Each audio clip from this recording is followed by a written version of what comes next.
జై శ్రీమన్నారాయణ శ్రీనివాస వెంకటేశ గోవింద గోవింద గోవింద. స్వామి, ఒక్క విషయము ఇప్పుడు బాగా ఆలోచించేయండి ప్రతి ఒక్కరు దయచేసి. నేనేమంటానంటే, ఎవరన్నా కూడా ఏమంటారంటే వాళ్ళ వాళ్ళ ఆలోచన విధానం ఏముంటుందంటే, నేను బతికితే ఒక రాజులా బతకాలా అంటారు. ఓకే, ప్రతి ఒక్కరికి నేను బతికితే ఒక రాజులా బతకాలా, నేను చేసే విధానం అట్లుండాలా, నేను అంత స్టాండర్డు ఇంత స్టాండర్డు, నా వెనక చాలా మంది జనాలు ఉండాలా, నా మాటకి ఎవరు ఎదురు చెప్పకూడదు, ఇలా ఉంటుంది. ఓకే, ప్రతి ఒక్కరూ రాజులే అయిపోతే రాజ్యం ఎక్కడి నుంచి వస్తుంది? ఆలోచించేయండి ఈ విషయం గురించి. నేను రాజు, నువ్వు రాజు, అక్కడుండే ఆయన రాజు, ఇక్కడుండే ఆయన రాజు, నీ పైన ఉండేవైనా రాజు, కింద ఉండేవైనా రాజు.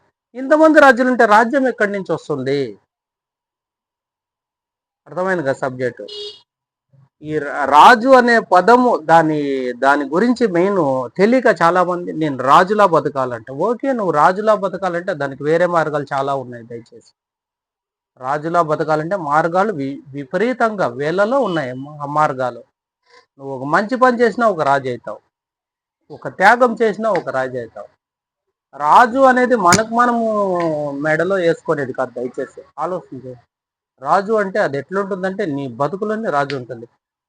పూర్వము రాజులు అంటే వాళ్ళ గురించి కొద్దిగా ఆలోచించేయండి ఎవరన్నా దయచేసి. నేను రాజు అని తను ఎప్పుడు చెప్పుకోడు. చూడండి బాగా ఆలోచించండి. ఆయన రాజు అని వాళ్ళు అంటా ఉంటారు. దీనికి కారణం ఏమంటే, ఒక రాజు ఒక రాజ్యాన్ని కాపాడగలడు.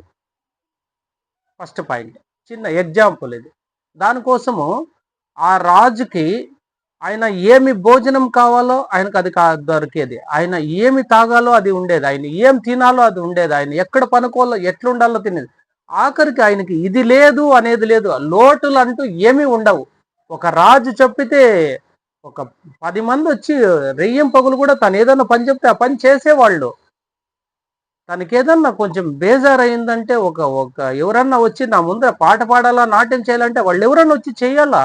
అది ఎందుకు చేయాలి అయిపా కోసము అని ఆలోచించేది. దయచేసి ఆలోచించేయండి. తను ఎలా రాజు అంటే తన తన విలువ ఏమంటే, నేను బాగా చెప్తాను చూడండి బాగా. ప్రతి ఒక్కరు తెలియని విషయం ఇది. కొంతమంది మర్చిపోయిండారు, ముందు జరిగిండొచ్చు అప్పుడు మర్చిపోయినారు. ఈ విషయం రాజు అనేది ఎందుకు వచ్చిందంటే, ఆయన ఆ రాజ్యాన్ని భార్య బిడ్డల గురించి ఆలోచించాడు. దయచేసి ఆలోచించండి. భార్య బిడ్డలు వాళ్ళు బతుకోవాలి, అవన్నీ ఉంటాయి వాళ్ళకి. వాళ్ళ గురించి తెచ్చేయాలా, సంపాదించాలా, పెట్టాలా, ఇవంతా సబ్జెక్టే కాదు వాళ్ళకి. ఆయన ఎట్లంటే ఒక రాజ్యాన్ని పరిపాలించేవాడు, ఒక దేశాన్ని పరిపాలించేవాడు. వాళ్ళు ఉండే కొన్ని కొన్ని కొన్ని చోట్ల వాళ్ళకు ఒక స్వతంత్రం అంటూ ఉంటుందన్నమాట. వాళ్ళు ఏదనుకుంటే, తను అడవి లేకపోవాలంటే అడవి లేకపోవాలా, ఇంట్లో ఉండాలి ఇంట్లో ఉండాలా, ఇంకోటి కావాలంటే ఇంకోటి కావాలా. వాళ్ళకి కావాలంటే అది జరగాల. ఎందుకు ఆయనకి అంత రెస్పెక్ట్? రాజు అనే ఆయనకి ఎందుకు ఆ రెస్పెక్ట్?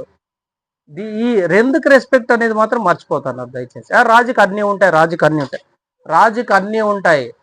రాజుని ఎందుకు అప్పుడు ఇది చేస్తారంటే, బాగా ఆలోచన చేయండి.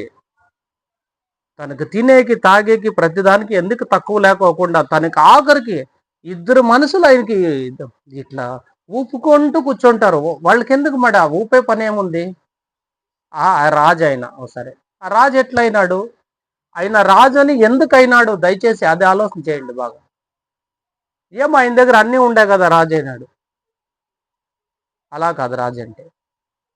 రాజు అంటే ఆయన చేసే పని ఏమంటే, ఒక సైన్యాన్ని తయారు చేసుకుంటాడు. తను ప్రతి ఒక్కరూ తన రాజ్యంలో ఉండే వాళ్ళందరికీ ఒక విలువనిస్తాడు. రాజ్యంలో ఉండేవాళ్ళు వాళ్ళ పని ఏమంటే, మొదటి పని ఏమంటే, పండించేవాడు రైతు. వాని పని అదే జీవితాంతం. తర్వాత రాజ్యంలో కొన్ని పనులు ఉంటాయి. సైన్యాన్ని చూసుకునే వాళ్ళు కొంతమంది, వాళ్ళ పని అదే. ఇంకా వాళ్ళు వాళ్ళు బతికినంత వరకు వాళ్ళ వంశపరంగా పైన పనులు. తర్వాత రాణి వాళ్ళ కోసం సేవ చేసేవాళ్ళు, వాళ్ళ వంశపరంగా వాళ్ళు, నేను నా కూతురు నా బిడ్డ నా మనుమరాలు ఇట్లా వాళ్ళకి చేయాల్సిందే వాళ్ళకి ఆ సేవ, వాళ్ళ ఇంట్లో ఉన్నంత వరకు, అంటే ఆ రాజ్యంలో ఉన్నంత వరకు. దయచేసి అట్లా ప్రతి పని ఒక్కొక్కరికి ఒక్కొక్క పని అప్పచెప్పేవాళ్ళు వాళ్ళు రాజులు అంటే. ఒక కట్టడం కట్టాలంటే ఇప్పుడు బేల్దారులు మేస్త్రీలు అంటే, అప్పుడు అంతే వాళ్ళ పని అదే. వాళ్ళు గోడలు కట్టుకొని పోయేది, వాళ్ళకి ఏం కావాలో చూసేది. తర్వాత భోజనం చేసేవాళ్ళు, తయారు చేసేవాళ్ళు, వండేవాళ్ళు, వాళ్ళ పని అదే. ఏమంటే అది అది వంశపరం వంశపరం అంటారు కదా, అది కూడా అలాగే ఉంటుందన్నమాట. వంశపరం కాకపోయినా కూడా వాళ్ళు ఆ పని చేసుకునే ఉండాలి వాళ్ళు అట్లా. దానికోసము ఇన్ని ఇన్ని పనులు వాళ్ళకి అప్పగిస్తాడు రాజు అంటే. కానీ ఇన్ని పనులు అప్పగిచ్చి తను తన భార్యకి తన బిడ్లకి వాళ్ళకి సంబంధించిన వాళ్ళకి ప్రతి ఒక్కరికి వాళ్ళకి ఏమీ లోటు లేకుండా ఉంటుంది, అటు వరకు బాగుంది. కానీ ఒక్కసారి సమయం సరిలేనప్పుడు, పరిస్థితులు ఎడబాటు అయినప్పుడు వాళ్ళు ఏం చేస్తారంటే, నేను చెప్పేది బాగా ఆలోచన చేయండి, వాళ్ళు ఏం చేస్తారంటే రాజు అనేవాళ్ళు ఒక యుద్ధం వచ్చిందంటే మొదట ఆయనే టార్గెట్. ఇంకొక రాజ్యంకి ఈ రాజే టార్గెట్. ఈయన్ని చంపేంత వరకు వాళ్ళ యుద్ధం ఆగదు. తన ప్రాణాలు కోల్పోవాల. రాజు అంటే రాజ్యం కోసము ప్రాణాలు పోయినా పర్వాలేదు, పోరాడాల. అది రాజు అంటే. ఇప్పుడు రాజు అంటే ఎట్లయిపోయిందంటే, మంచి ఫ్యాన్ కింద ఉండాలా, మంచి ఇంట్లో ఉండాలా, మంచి ఏసీలు ఉండాలా, తినేకి తాగేకి అన్నీ ఉండాలా, ఏమన్నా కష్టం వస్తే పోకూడదు.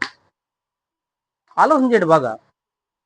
ఏమన్నా కష్టం వస్తే మనం ఏంటికి పోతాం ఇంకా, ఆ కష్టం మోసుకో నువ్వు. రాజు మోసుకునే కష్టం నువ్వు మోసుకో చూద్దాం. ప్రాణాలు తెగిస్తావా రాజు అంటే? బతికేదానికి మాత్రమే మనం రాజులు, దయచేసి. దానికి రాజుతో ప్రతి విషయాన్ని మనం పోల్చుకోకూడదు. ఎందుకంటే వాళ్ళకంటూ కొన్ని సబ్జెక్టులు ఉంటాయి, వాళ్ళకంటూ కొన్ని వంశపరమైన పనులు ఉంటాయి. ఇప్పుడు ఈ రాజు చనిపోతే, ఏమన్నా చనిపోతే నెక్స్ట్ ఇంకొక రాజు తయారు కావాల. వాళ్ళ రాజ్యాన్ని కాపాడుకోవాల. రాజ్యం కాపాడుకోవాలంటే వాళ్ళ వెనుకుండే వాళ్ళందరినీ కాపాడుకోవాలి. అది రాజు అంటే.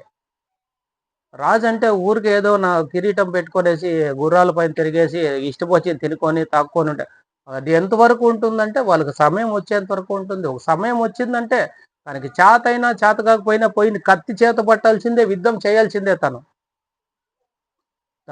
ఎదుటి వ్యక్తి ప్రాణం పోతుందో తన ప్రాణం పోతుందో తెలియదు, కాకపోతే ఆ రాజ్యాన్ని కాపాడుకోవాలంటే ఆయన పోరాడాల. రాజు అంటే అంత విలువ రాజు. అది రాజ్యం అంటే.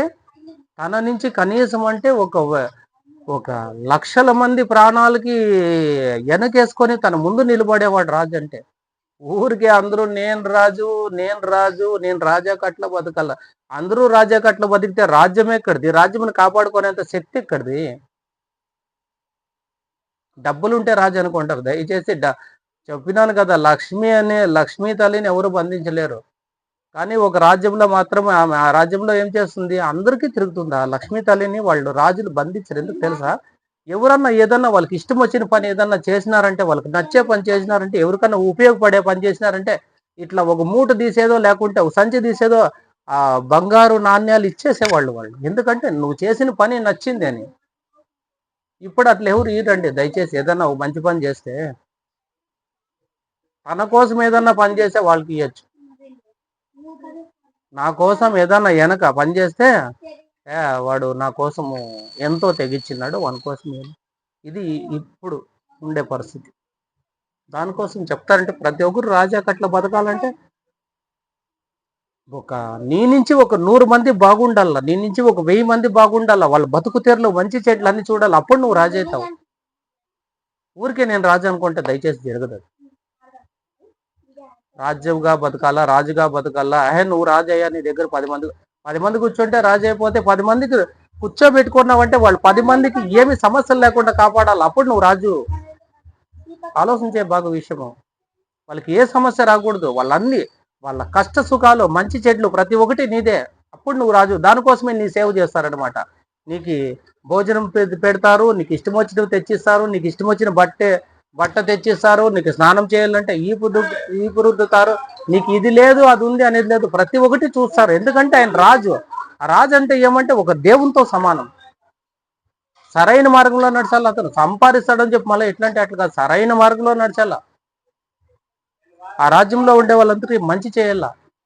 ఆ రాజ్యంకి ఏమన్నా కష్టం వస్తే ఆదుకోవాల. ఆ రాజ్యం పైన ఇంకొక వేరే రాజ్యం వచ్చిందంటే దానికోసం పోరాడాల, ప్రాణాలు తెగించేసి గజ గజ గజ గజ గజ వెళ్ళిపోవాలి అర్ధరాత్రిలో. కానీ అది రాజు అంటే. దాని విలువ అంటే చాలా మంది ఏమనుకుంటారంటే, నేను రాజుగా బతకాలా, నేను రాజులా ఉండాలంటే, దయచేసి నువ్వు రాజులా ఉండాలంటే ఇది కాదు ఇది విషయం. 4 కాసులు పెట్టుకొనేసి నేను రాజులా ఉండాలంటే కాదు. నలుగురికి సహాయం చేయాలి, ఒక రాజ్యాన్ని నువ్వు కాపాడుకోవాలి, అప్పుడు నువ్వు రాజు అవుతావు.